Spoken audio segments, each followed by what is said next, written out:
Baghdad, August 16, 1966. Early morning, yet the air is already thick with the scent of scorched concrete and jet fuel. Inside the cockpit of the brand-new MiG-21, the crown jewel of Soviet aviation, sits Captain Munir Redfa. His gloved hands grip the controls so tightly his knuckles are white. Static crackles through his headset as the dispatcher barks orders, but Munir barely registers them. Only one number pulses in his mind: 12 minutes. In 12 minutes, he must cross a border that no one has ever crossed alive. Tucked in his pocket is a folded slip of paper with coordinates that appear on no Iraqi map. His mind drifts to his wife and young daughter, who at this very moment might be crossing their own border in the back of a truck. Behind him stands the full weight of the Soviet Empire, a power that does not forgive mistakes. Munir knows that the second he banks the nose of his aircraft a few degrees to the west, he is no longer an elite pilot. He becomes target number one. To his brothers in arms, he will be a traitor with a bounty on his head. To the rest of the world, he will be the man who stole the greatest secret of the Cold War. The engine roars, pinning him into his seat. The wheels lift off the tarmac. In this moment, Redfa cannot imagine that while his flight will last less than an hour, that hour will rewrite the history of the Middle East and render billions of Soviet investment obsolete. The stopwatch is running. There is no turning back. By the mid-1960s, a shadow loomed over the Middle East that could no longer be ignored.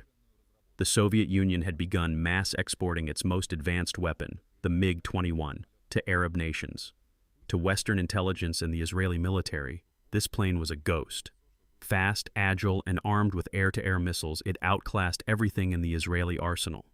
The Mossad gave this target a code name, the Diamond. The mission was nearly impossible. Don't just shoot it down. Capture it intact. Israeli generals needed to get inside the machine, strip its electronics, map its radar range, and, most importantly, find its blind spots. Without this data, any engagement with Soviet tech was a lethal gamble. Until then, every attempt to defect a pilot from Egypt or Syria had ended in disaster. Some refused out of patriotism, others vanished after the first contact. But in 1966, the Mossad found Munir Redfa. He wasn't just a seasoned ace. He was a man who felt like a stranger in his own land. A Christian in an Islamic state with a Jewish wife, Munir knew his career and his family's safety were hanging by a thread. The Mossad offered him a deal, $1 million and total asylum in exchange for a betrayal that would save thousands of lives in another country. To Israel, this plane was worth far more than $1 million. It was the key to the state's survival in the coming war. The MiG-21 had to land on an Israeli runway, even if it meant buying the soul of an Iraqi captain to get it there. The recruitment of Munir Redfa was no accident.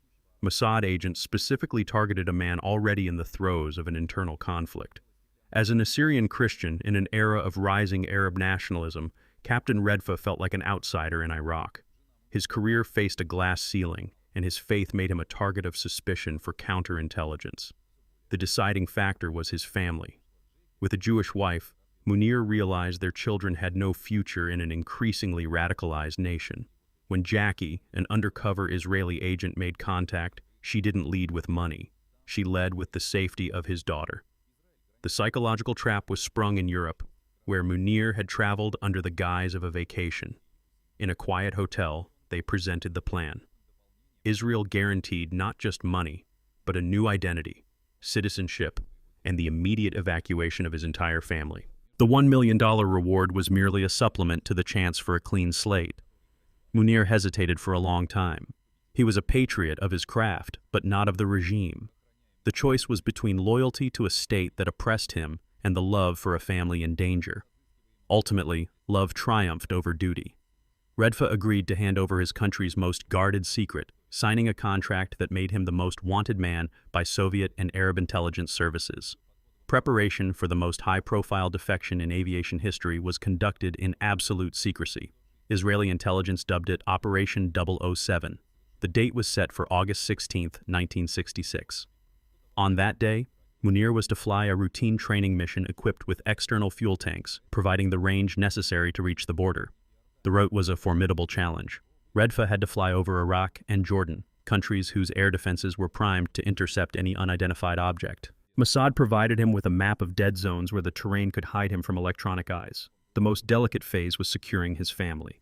The Israelis knew that if Iraqi intelligence grew suspicious, Munir's wife and children would be held as hostages. Consequently, days before the flight, they were smuggled out of Baghdad disguised as tourists bound for Europe. In reality, their route led through Kurdish territories directly to Israel.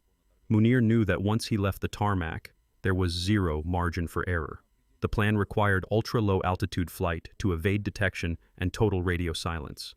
If Jordanian interceptors scrambled before he reached Israeli airspace, he would be shot down without warning. It was a one-way flight where a navigational error of just a few kilometers meant certain death. The clock on the instrument panel hit the marks for takeoff. Munir Redfa eased the throttle forward. The hum of the turbine behind him erupted into a violent roar as the multi-ton machine, trembling with raw power, surged down the concrete. As the landing gear left the ground, the captain knew the bridges were burned. From that second, he became the most expensive and dangerous target in the Iraqi sky. The initial minutes were spent in total radio silence. Munir mimicked a standard training mission, gradually drifting toward areas with weaker radar coverage, his heart hammered in sync with the engine's RPM. He knew dozens of eyes were tracking his blip on the command center screens. Any sudden move or unplanned maneuver would trigger the order to intercept. As Baghdad faded into the distance, Redfa executed the maneuver he had rehearsed for months. He slammed the stick forward, diving toward the desert floor, and banked into a hard western turn. At this altitude, ground clutter often swallows a radar signature. Communication with the base was severed. A haunting silence filled his headset, broken only by his own heavy breathing through the oxygen mask. Back at Habaniya Air Base, chaos erupted. Controllers frantically hailed Tail 534, but there was no reply. Command realized the unthinkable. One of their elite pilots, flying their most secretive jet, had vanished. Interceptor wings scrambled, the hunt was on, and Munir had to push his MiG to its absolute limit to ensure this chase didn't end in a fireball across the dunes. By hugging the deck, Redfa wasn't just fighting radar, he was battling physics. The MiG-21 was a magnificent interceptor, but it had an Achilles heel, a notoriously short combat radius. Soviet engineers designed it for short, violent dogfights over home territory, not long-distance marathons. Munir's fuel gauge was a countdown to disaster. Every second on afterburner to evade pursuit bled kerosene at a terrifying rate. The instruments showed zero margin for error. If he were forced into a prolonged dogfight or strayed off course due to a navigational glitch, his engine would flame out over Jordan. The situation was critical because ultra-low altitude flight, below 100 meters, demands massive fuel consumption due to air density. The pilot was trapped in a lethal paradox. Climb higher and become an easy SAM target. Stay low and drain the tanks before the Israeli runway ever hit the horizon. Munir watched the fuel needle crawl toward the red zone. His life now rested on the precision of Israeli navigators and his own cold nerves. One wrong turn, one unnecessary bank, and the diamond of Soviet aviation would become a heap of dead metal in the wasteland. The math was against him, leaving just enough time to either make history or crash. Chaos turned to fury at Habaniya. Once it became clear that Tail 534 hadn't just strayed but was intentionally heading for enemy territory, the alert wings scrambled. Command issued a ruthless order: bring the plane back or destroy it. The irony was total. The men sent to intercept Munir were flying the exact same MiG-21s. It was a duel of identical machines. Iraqi pilots, who only yesterday sat across from Redfa in the officers' mess, were now hunting his silhouette in their gun sights. They knew every capability of his jet, its top speed, and its turning radius, because they were flying his mirror image. Munir could see the RWR, radar warning receiver, lit up like a Christmas tree. The pursuers were scrubbing his tail. He knew the math. Once they closed into missile range, his odds dropped to zero. In a fair fight, 1 against 3, he was a dead man. His only advantage was a desperate resolve to gamble with his life in ways his hunters would not.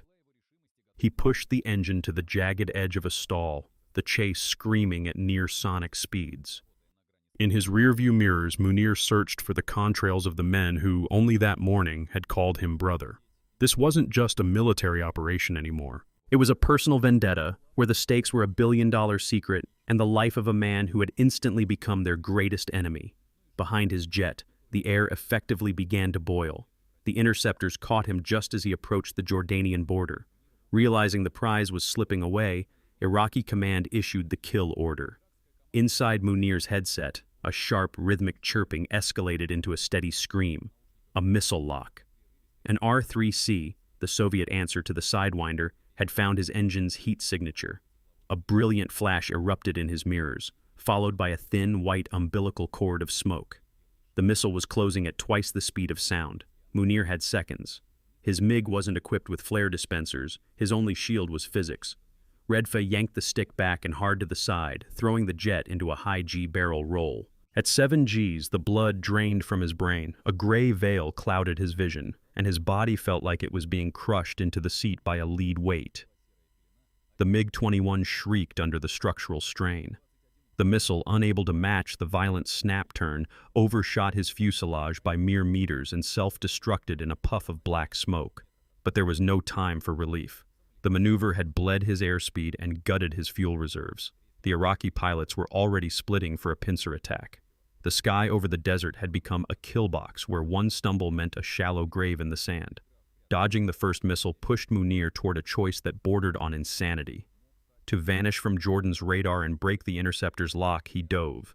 He pushed the nose down until there were only a few meters between the scorching belly of his jet and the crests of the dunes.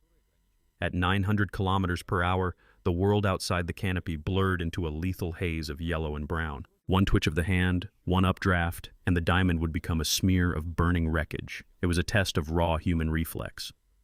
The massive dust cloud kicked up by his jet's exhaust blinded anyone trying to follow from behind. The pursuers blinked. The Iraqi pilots, lacking Munir's suicidal motivation, refused to follow him into the dead zone just feet above the ground. They circled higher, hoping he would either crash or be forced to climb. But Munir stayed glued to the deck, contouring every curve of the wasteland. The second missile fired at him passed harmlessly above. Its sensors couldn't pick his heat signature out from the radiant heat of the desert floor. The enemy had run out of moves. Slowly, the blips on his radar began to lag. Reaching the edge of their fuel state and their jurisdiction, they were forced to break off. Munir was alone with the desert, but his greatest threat lay directly ahead, the Israeli border. The Israeli frontier appeared on the horizon as a thin sliver of hope, but this was the ultimate gauntlet. He was screaming into the airspace of a nation that had been at war with his own for decades. To the Israeli air defense, any unidentified object banking from the east was a target to be neutralized immediately. As the radars on Mount Hermon locked onto the high-speed bogey, a pair of F-4 Phantoms scrambled. The Israeli pilots had one order: intercept and destroy. Munir saw the two dark silhouettes growing rapidly in his canopy. He knew their missiles were already slave to his airframe. Redfa had no way to talk to Israeli control. He couldn't just radio in and say, "I'm a friend." Per the mission brief, he had to give the signal. He dipped his wings, left, then right. In a combat zone, a wing wag could be a greeting, or it could be a pilot ranging for a shot. The seconds felt like hours. The Phantom pilots held their fingers on the triggers. They were staring at a Soviet-built MiG-21 in Iraqi colors, the very face of the enemy. Only at the final heartbeat, after receiving a flash code from Mossad Ground Command, did the lead Israeli pilot back off.